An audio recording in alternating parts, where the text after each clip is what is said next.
that's chapter 9. So this one, we're going to cover this chapter, and then we're going to be dealing with quadratic equations, solving quadratic equation in chapter 10. So those two we're going to cover today. So if I take a look at this title, we have radicals and rational exponents. Now both of them, they go hand by hand, right? What's the rational number, by the way? Fraction.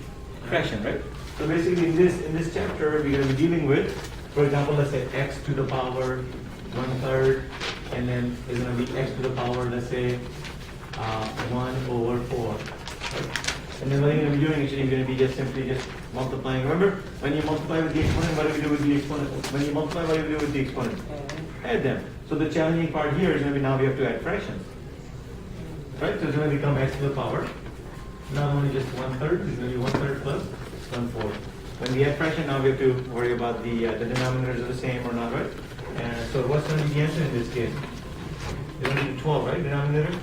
So if I want to make 12, the denominator is a 3, what do we need to multiply the first one? So 4 times 1 is going to be 4 over 4 times 3 is 12. Plus the second one we need to multiply with 3. So it's going to be 3 times 1 is 3, and 3 times 4 is 12. And now since we have the same denominator, this could become x to the power 7 over 12. Is it a party? Yeah, I'm getting invited. Yeah, please, thank you. Okay, so in this chapter, that's exactly what we're dealing with. We're dealing with exponent in the form of rational numbers, which is fraction. Are we going to get to use the calculator? Yeah, you can use the calculator. Okay, so far so good? Okay, so again, rational exponent means we're going to be dealing with the exponent in the form of fractions. That's what it really means, a rational exponent. Now let's talk about the radical, and then we'll kind of circle back and see how they relate with each other. So, if I give you, for example, let's say square root of 16, can you tell me what this is going to be equal to? 4, right? How do we know it's going to be 4? Very good. Since we're dealing with a square root, in order to come out of the number, the number needs to come out of the radical sign, it has to be a perfect square, right? And since 16 is a perfect square, 4 will come out. Does that make sense? Let's do the same thing. Let's say if I give you the square root of 81. What's going to be the answer? 9, right? Good. The square root of 4. Is that equal to 2?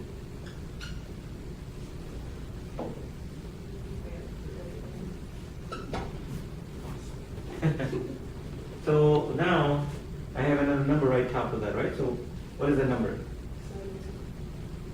7? Oh wait, what number? No, this number right here. 3, right? So how would you read this now? Would we still say square root? No. Very good. So all of these, whenever you don't see a number right here for the radical, this is a radical, right? So whenever you don't see a number, we always say the square root. So it means there's an invisible 2, but we usually don't write. Right? That's why we always read this, is square root, is square root, is square root. But whenever you start seeing greater number than 2, then we have to say this is going to be considered as a cubic root. So the way you're going to read, cubic root of 8. If we didn't have the 3, we would be reading the square root of 8, right? So that's the difference. Now, so what does that mean?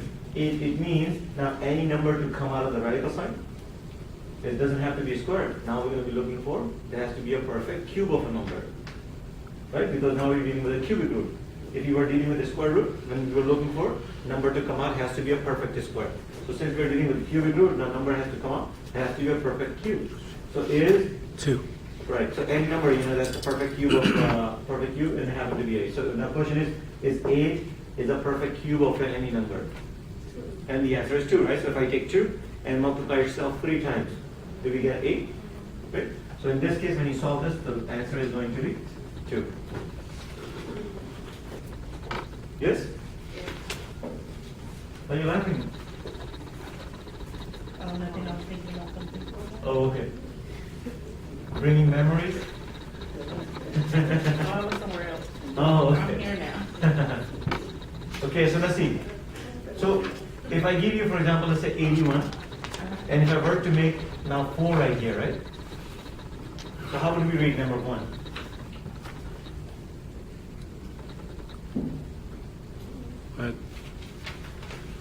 So since there's no specific name, like a 3 is like we call cube.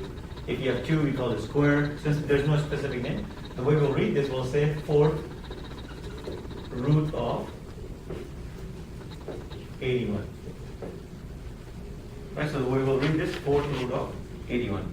So now the question is, okay, well, what does that mean? It means in order to any number to come out of the radical sign, it has to be a perfect power of 4. Right? So the question is, 81 is a perfect power of 4 of any number. 3, yes. 3, right? So if I take 3 and multiply itself 4 times, 3 times 3 is 9. 9 times 3 is 27. 27 times 3 is 81, right? So it means this will now come out to be just only simple. It's going to come out as a 3. Right? So it depends because I didn't do that. But for example, like if I use square root of 9, this is going to come out to be 3, right? So it depends actually what's the number you're dealing with and also what root you're dealing with, right? Because when we're dealing with the square root, it just came out only 9. Right? Now you're dealing with the 4th root of, now it's going to come out only 3. Good? Okay.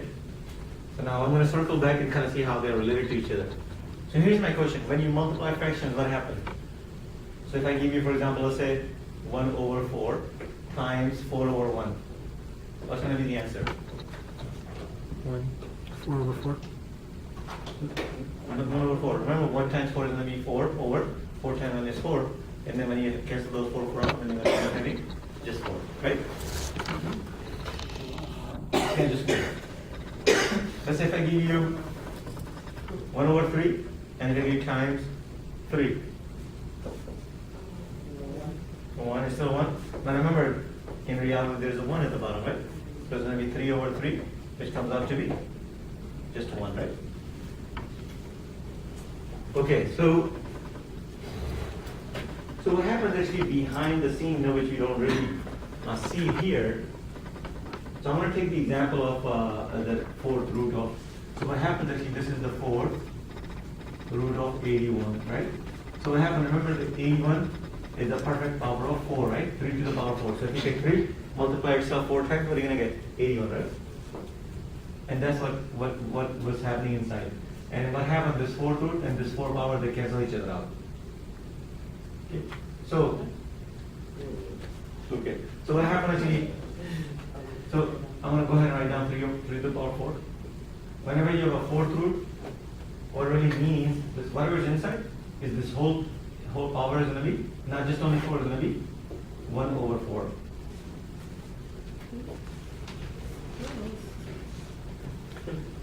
I know. I mean, Yes. we can agree just to. No. We will. So for example, let's say when you have 16 underneath the square root, what really means this is say 16 to the power 1/2. Remember what's the number of invisible number here?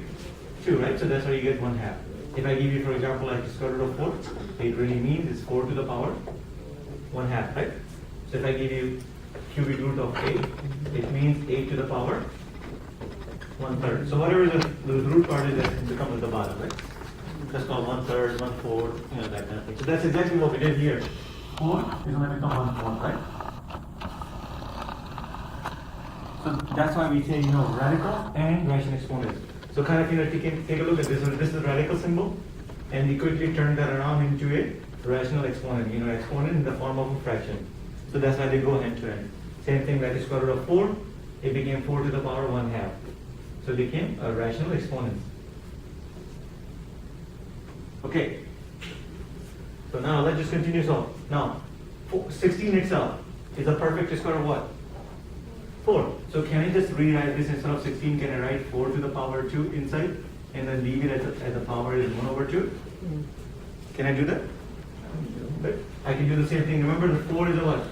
Perfect square of 2. So I can rewrite this as 2 to the power 2 and then 4 to the power 1/2, right? Yes? And then I can do the same thing. Since you're dealing with cubic root, this 8 is a perfect cube of a number which is 2, right? And if I do that, so then we can rewrite this as a 1 over 3. I'm actually not seeing the connection. Okay, here. we'll see that right now, just in a minute. Okay. The light will come on.